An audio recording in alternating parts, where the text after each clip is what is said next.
third criterion for the inattentive subscale of ADHD is often does not seem to listen when spoken to directly.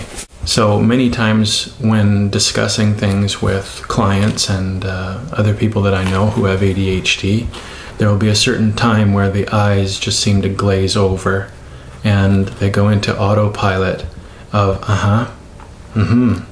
yeah, and maybe even parrot the last thing that you've said. Oh, interesting, ADHD, huh? But you can sort of see, if you're paying attention, ironically, that their brains have checked out of the conversation. It's not necessarily because they find you uninteresting. It may be because they find something that you said very interesting and their brain is now off and running with it and thinking of the implications of it. And I read in a book that in science class, the regular kid is learning about photosynthesis while the ADHD kid is looking out the window wondering whether it still works on a cloudy day.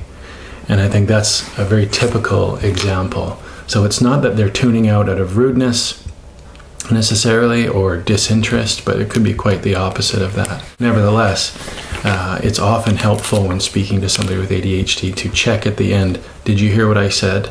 And maybe even have it repeat it back to them. But be careful not to do it in a condescending or rude way because, again, remembering that this is a brain function that the non-ADHD person takes for granted, but the ADHD person is painfully aware of their inability to really get control of it.